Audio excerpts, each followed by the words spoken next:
Voilà. Enfin. Dis-tu là ma fou.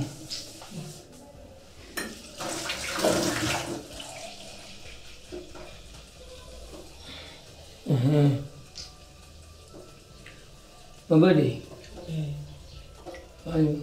Mabadi. Namu ofia. Namu gofu mufia kwa. Mai na da funya mafomo.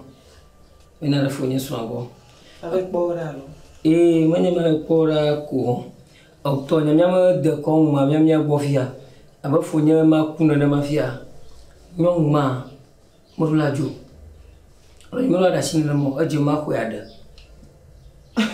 Dana mo le nyama de kon ma. Ta aba chichio mi atoga ko mi atodio mugluno o da shire jiabo.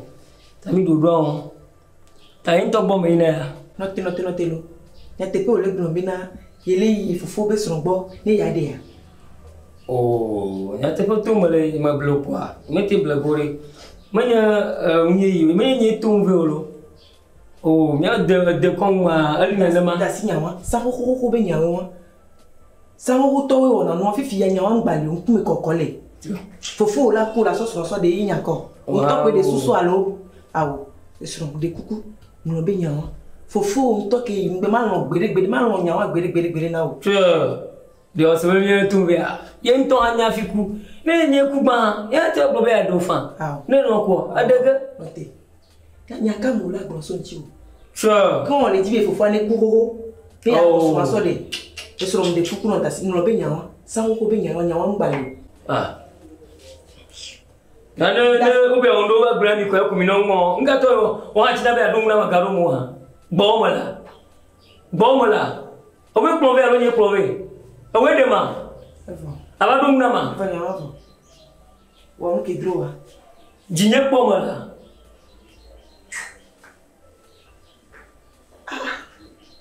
Enya kenya fufu ku ya ko so de. You be de kon bere nyan po awo ba so ba be fufu ku ya ko so de. E won ko fufu be so do po o ngba yin so. Ncham no te la ko me fi. Ya pata ni so pora. Fufu ku ya ko so.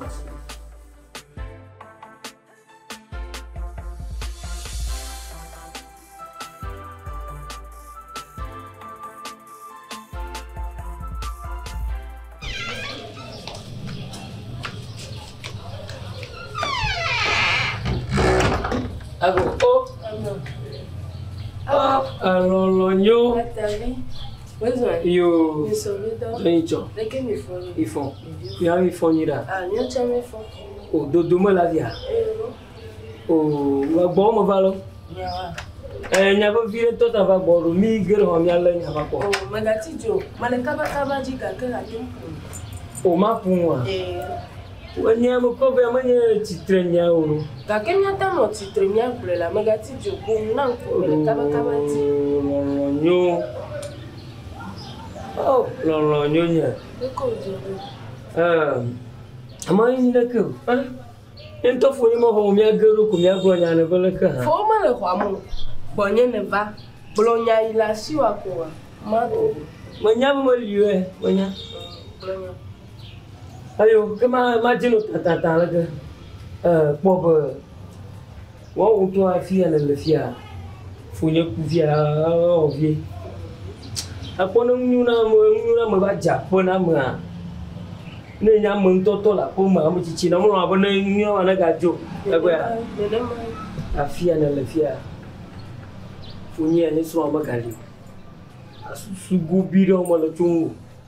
Untung abo mo mire chono lu. Kanya. Nyanya mesemo. Amasaga.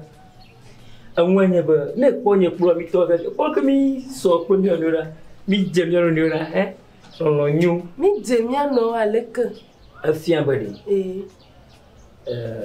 Kali amanyu. Ta mo jiba ma adofo no ma howade. Madu dadi alaba ma ga jo fonye mo de siada. To ko ganya ni punya no ani asopro na jivi e ko on to mo no na ni on to Tatavi On t'a pour le chi. Tu as pour me va nyama blonama. Alors donc benava blona. Au mode don mais à que mon fond dit ha me pour le chi ha wa. Les comment pour nous cabata au fond mon web fou quoi comme le Dieu ma va. Bon. Quoi? Mon nom bon. À ta vie? On a beaucoup d'eau. Togo, mais de coucou Togo. Ah, au bout de Togo, mais gana ma. Ah, l'oignon, ah, au bout de mais il y a mon frère. L'oignon. Oh, l'oignon.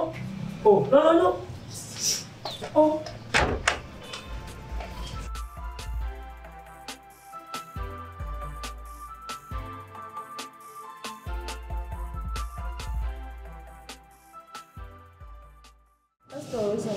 Yo, let's go. For you there. Enjoy. Ni yo. Be ava ma dinga de lo. Doa esonye ba mo le tompo na mto. Esonye ku no via, esonye be no via. E le tompo na mto be ma de. Enti mu yo ba senya ku ne. Be dodora le amia wo doa eti kona. Ova uzomi, ova wu no do awe me. Be ma de sonye be no vi. Ni matewe. Enti mu yo ba honam ava do gbera kum ava do gbogbo me kum ne manya de ke ma wedwa. Oh me gavo. Nyo yo no be pastor. Ni le sibe du donu no la. Te po ma wo nyo we na te senya abo. Boko no ko te mi o. O ma gbo le le sibe Francis wo ko be opposant. O ka opposant la te wo le. Du donu la bo. Da be gavo. Ya o si anu pour me gbogbo tira kore le gani.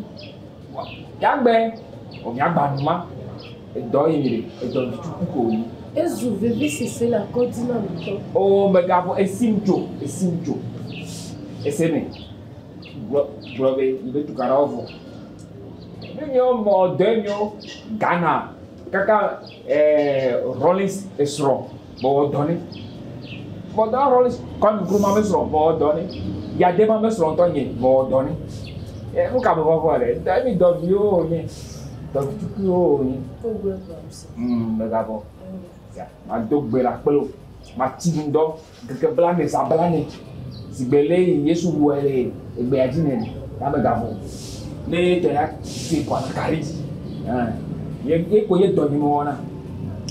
La epo no strong no ma do juro gbe no le me. Nyem se be nyagom. Leke fufu be so la no juro no. Ele juro bira. De no do emi. Opo no na no juro no. Ago. Amen. Ago. How's Yo. Ila fama. Ok. Il faut mieux. Il faut bien tirer une fois. De violer. Au fond. Tu vas me dire. Oricho. Fono. Lucky. Bien, calculation, mais. Anya, ya toga, ya tobiwa, grono, chuari. Je suis que la chio pour le monde, trop ce soit l'eau, Lucky. Atabi, je m'en bats Bele non s'en va et venir m'attendre. Nana que m'attendre, mega buta, mega poudre, ni m'attendre. Oh, et même de fou. Y'a toi, ma pauvre. Ma pauvre, prends tu haro. T'as ma terre de goût. T'as une bonne voyage de quoi, pasteur Béry, allo. Un pasteur de Glévia. Y'a dit, sous you, Oli. Allo. Y'a manana, y'a pas. Apoyama funyea yo mojoro wa pome afunyea tawhana no apoyama apo paso adara apoyama yanu le on vivio so apoyama ma jogba adoto atondo ta fie mi le fia mi le dogo fia na tan bogo fia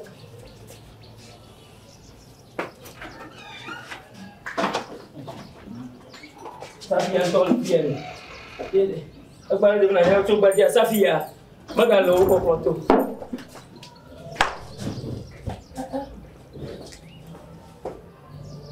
Mo jowo. That's one on a look. But Bafou, voilà. Et nous avons sur les Congolais, ils aiment les soldats. Faut moteur, tu as pas d'affaire. Faut moteur, ça m'a pas une fille. Tu vas pour pasteur que me faut, il va. Il est au Gauma. Mouma le programme, il est au Gauma. Pour mon tour là. Et John, il va Itu apa mana bayi? Itu apa bayi? Apa kan? Wah, cocok kalau mak kuasi gula yo aja. Masuk. Sini. Ya sebenarnya apa? Ngomong apa? Ngomong apa?